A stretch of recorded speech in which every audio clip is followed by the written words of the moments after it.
Hello and welcome to Pixel Magic Tutorials. I am your host Geekman, and today we're going to learn how to non-destructively use dodging and burning, that is lightening and darkening certain aspects of your photography in order to make those photos look as good as they can. Now, a couple of assumptions that I'm making right off the bat. Number one, I am using Photoshop CC 2017, so if you're using an earlier version of Photoshop, some of the effects may not work as expected. Second, I am using Windows, so if you're using a Mac, when I say hit the Control key on the keyboard, that means hit the Command key, and when I say hit the Alt key, that means hit the Option key. So with all of that out of the way, let's begin by opening up our image that we're going to apply the dodging and burning to. Now, I have a link in the description below to the image that I am using, but feel free to use this with any photo that you might have. This works for portraits, which is what I'll be doing today. It also works for landscape photography. It works for action photography. It works for just taking a snapshot of your kids. Doesn't make a difference. This is a great technique for both brightening and darkening certain aspects of your photos in order to make them much more dramatic and interesting. So let's hit Control O to open up the file that we want, and I'm going to use this red-headed woman right here. Now, this is a pretty good photograph. I mean, it's a nice looking photograph, but it's nothing special. Okay, the eye here is basically half in shadow. They're not very bright, either of her eyes, so they don't draw your attention. And the overall image is kind of flat. Nothing really commands you to look at it. Nothing really draws the eye to it, other than this is a nice photograph. So what we're going to do is we're going to add some more visual interest by dodging and burning select areas. All right, and what we're going to do is we're going to do this non-destructively. Now, there is a dodge and burn tool. You can find it over here on the toolbar or by hitting O on the keyboard, and that's the dodge and the burn tool. So if you wanted to, you could go here to the dodge tool and you could brighten up her eyes like this, right? Just by doing that. See, I could brighten up her eyes, but the problem with doing that is that it is destructive. That means that I am actually affecting the pixels of the image itself. So I can't go back and undo this really unless I go back through my history, all right, which is what I've just done here. So now this is the image as it originally opens. And what we're going to do is we're going to do the same basic effect, but non-destructively. That will be that will give us a lot more finer control over how we dodge and burn the image. It also allows us to step back and do selective dodging and burning. So if we do too much, say, brightening of an area, we can always go back and remove some of that burning and make it less bright. Okay, we're also only going to affect the contrast values or the luminance values of the image. We're not actually going to affect the color of the image or the sharpness of the image by doing this technique. So I've explained it enough. Let me actually show you how this works. And the way that it works is we're going to start by creating two curve adjustment layers above our photo. So let me go back to my move tool here so that you can see my arrow. And we are going to go over here to our layers palette. We're going to go down here to the adjustment layers, and we're going to go here to curves. Okay, and you can see that this is our curves properties. Now, if you don't see the curve properties, you can go up here to window, you can go down to properties, click on that, and the properties will then show up. Okay, once you can see this properties, the important thing to keep in mind is this line right here. This is your average from darkest to lightest pixels on the image. And you can see that you have this, this kind of graph in the background that shows you where on this chart, basically, all of your bright and dark points are. So you have very few really dark points, and you have quite a few light points. You can see that it starts to spike up there. Okay, and most of the image is in the middle here. So this is our average. And what we want to use on this properties window here, this option window for the properties of our curves, what we want to do is we want to use this guy right here. Okay, this will allow us to select an area of our image and then drag up or down to change its curve. So you can see on this line, keep an eye on this line right here, as I move my cursor over the image, you'll see a circle moving around that line.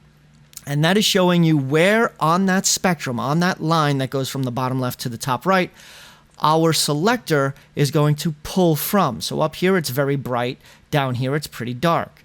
What we want to do is find an area of our subject, whatever the subject is, whether it's a person's face, whether it's a car, whether it's a flower, it doesn't matter. Whatever the actual subject is, you want to find the brightest part of that subject. Now, through some experimentation before I started recording, I found that right about the bridge of her nose here seems to be a very bright area of her face. Okay, you would think that it would be the eye, but if you look at the eyeball here, no matter where I go in here, it's not as bright as out here. And that's because it's not looking at the color value, it's looking at its luminance, its brightness value. And right over here seems to be fairly bright. So we're going to start with this. And what you want to do is you want to click and you want to drag up to brighten the image. But you don't want to do it so much that it becomes overpowering. This is supposed to be a subtle effect. Everything that we do here is going to be about subtlety. So let's click and drag up. And you can see that this seems to be as bright as I want to go. It's actually a little bit too bright, but I'm overdoing it here so that you can see the dramatic difference that this can do. This tutorial, this effect, can give your images. So I'm going to go right about, let's say here-ish. Okay? And as you can see, the curve is not so far away from the actual straight line that this looks super weird. It's just a little bit too bright for my taste. I'm just doing that so that you can see the dramatic difference that this will give your images. Okay, so this is going to be what we call the dodge layer. So let's name this as dodge. Okay, and for dodging, dodge just means that we're brightening up the pixels underneath. All right, and now that we've done that, what we want to do is we want to fill the mask here with black. That will hide the mask completely. Okay, so we want to make sure that we have our default black and white here. You can just click over there, or you can hit D on the keyboard to go back to your default black and white here. And now black is our background color. So since it's our background color, we're going to hit Control and then Backspace to fill that mask with black. And that hides everything that we just did. So if I turn on and off this layer, there is absolutely no change. All right, so now that we have hidden the dodge layer, we want to create another new curves layer right there, and we'll just name this as burn. Okay, and this is the layer on which we will darken pixels. So what we want to do is we want to once again choose the little finger here, the little hand, and we want to find a nice dark area. Now through experimentation, once again, I found that right under her eye here seems to be a nice dark area. And what we're going to do is we're going to click and we're going to drag down to darken the image. Okay, and this looks like it's a pretty good area for darkening the image. Again, it's a little bit overblown for what I would normally do, but I really want you to see the difference between the before and the after. So I'm overdoing it slightly. All right, you probably don't want to do it this much. You want to do it a little bit less, but it's an easy effect for us to change later. Like I said, this is non-destructive and it's easy to make adjustments at a later date. So now that we've got our burn layer there, we want to fill that with black. So let's hit Control and Backspace there. So then we want to select both of these layers, the burn and the dodge layer, and we want to change their layer mode to luminosity. That way we don't affect the colors of the image. We're only affecting how bright or how dark they are. All right? So that's an important thing to keep in mind. Now, all that we need to do, we can close our properties here. We no longer need that. We are only going to be working on the masks of these two layers, the dodge and the burn masks. And what we're going to do is we're going to paint using a soft, round brush and white in order to reveal the changes that we made on the dodge and the burn layers. So that's what we're going to do. We're going to go to our brush tool by hitting B on the keyboard, or by going over here to our brush tool. Let's find the brush tool. Let's go over here. Yes, B for brush tool. I did it correctly that time. The reason why it wasn't working for me is because I was in this window right here for luminosity. See how it's got a slight outline of blue there? That just means that when I hit B, it's looking for the first letter of B in here, which it won't find. So it just sits there doing nothing. So by clicking off of that layer, or just by clicking here and then clicking back, then I can hit B on the keyboard and the brush comes up. So with that out of the way, what you want to do is you want to make sure that you're using a soft round brush. Okay, mode of normal, opacity and flow, you want them to be very, very low because this is, again, is a subtle effect. So we want it to be around 20% opacity, 20% flow, and that is good enough. Now I'm using a mouse. If you're using a tablet or a pen directly on your screen, you can set your pen to use pressure, and that would make this technique work a whole lot better. But for now, I am going to be using a mouse so that most people are going to be using a mouse. So that's what I'm going to use to give this tutorial. So that's why I have it set for 20% and 20%. We only want it to do very, very little. Now, the size of the brush that I'm using is 300 because this image is very, very large. It's 5,200 pixels by 3,000 something pixels. So it's very large, so I need a very large brush. If you have a smaller image, smaller brush. Easy peasy. All right, so now what we're looking to do is on the dodge layer, again, dodge will make things brighter, you want to find the areas that need brightening. So for example, her hair here seems to be in the sun or in the light. So we want to brighten that up. So we're going to paint with our brush on the dodge mask layer, and we are going to brighten up her hair. And it's a slow process because, again, we're only doing 20% and a flow of 20%. So we're only looking for subtlety here. We're not looking for it to be a dramatic change. Okay? We want this to be a subtle change. Now, also her forehead here. So we want to go over here and do her forehead and get that to look like it's in the sun, right? So we're going to go up here. And again, I'm doing this very lightly, very simply. Now her nose, we want to use a smaller brush, right? So we're going to go back to our brush tool, and we're going to use a smaller brush like that. And we're going to do her nose, get her nose a little bit brighter. All right, so that looks pretty good. Then what we want to do is we want to get a little bit in here. We want to brighten this up because it's a little bit dark on her face, and we want to brighten up underneath her eye over there. And then we want to do her chin, right? That should be brighter, and this part of her face here should be brighter.